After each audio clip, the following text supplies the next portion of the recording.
Ghana's Minister of Finance is scheduled to present the budget statement and economic policy of the government for the 2022 fiscal year on Wednesday this week, with a debate on the budget to hold from November the 22nd to 26th this year. John Gatsi, Dean of School of Business at the University of Cape Coast in Ghana, joins me to discuss this. John, thank you so much. Always a pleasure to have you on the show. Let's get right to it. Let's talk about what you will be looking out for this presentation and what your expectations are.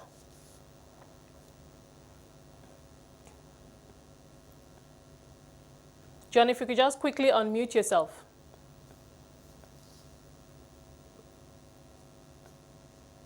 Thank you very much. I think Ghanaians are expecting that the problems and the challenges, hardship that they have expressed to the government from the beginning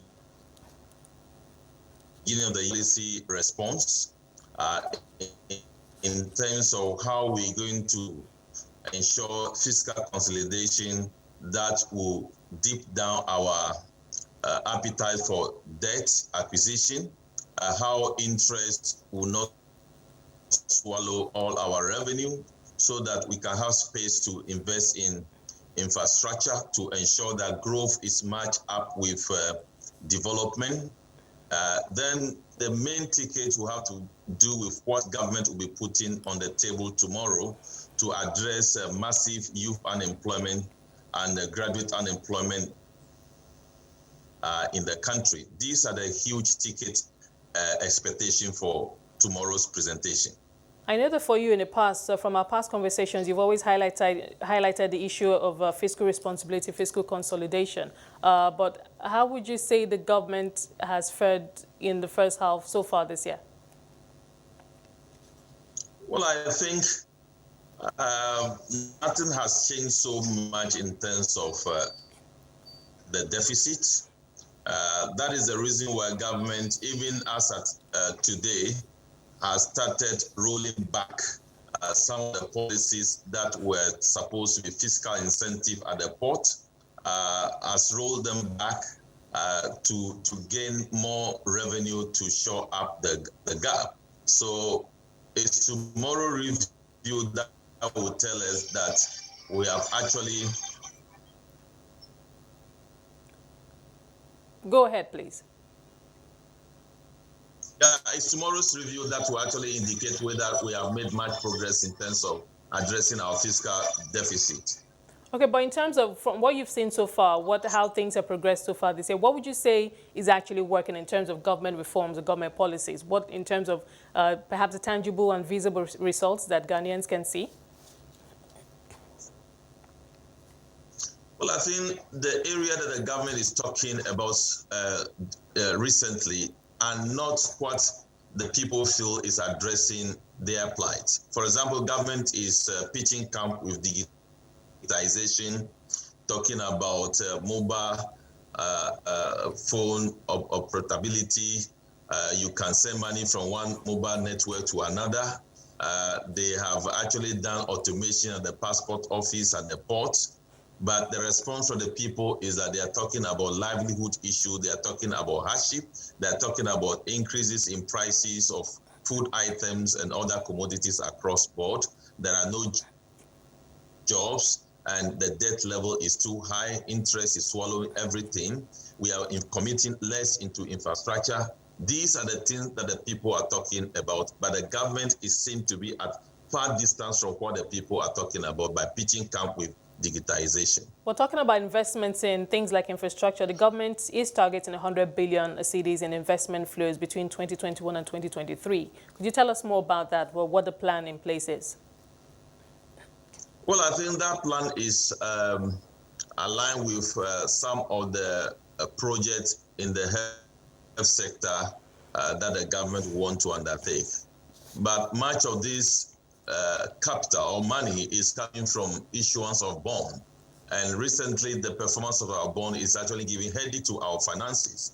So one is actually finding it difficult to expect that we will be able to raise such amount of money within the period we're talking about, given the fact that even some investors are withdrawing their investment in our bond and making it volatile and very expensive for government to address. So these are the real issues that we are facing. Okay, Unless let we me are take able you to up turn on things around to project a positive image about the issuance of our bond to the investors, I do not think that we have that capacity to be able to attract such amount of money. All right, John, let me take you up on the job creation or the lack of jobs that you mentioned earlier. You and I both know that it's the private sector that will create jobs. Yes, government can provide jobs, but on a broader scale, that will come from the private sector. And we know that the role of the government is to provide a conducive environment for the private sector,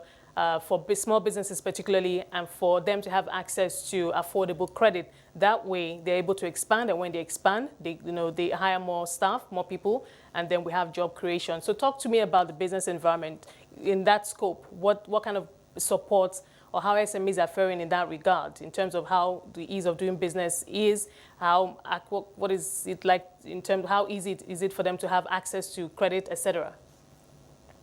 Well, from public finance point of view, we do not accept that it is not the government that's supposed to provide jobs. Government can provide direct jobs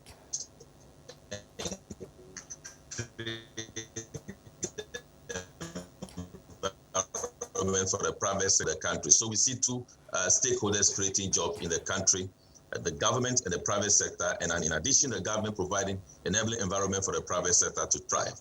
The enabling environment will have to do with taxes, will have to do with access to basic infrastructure for businesses to work, the processes of registering businesses, the efficiency of telecommunication, efficiency of access to internet facility.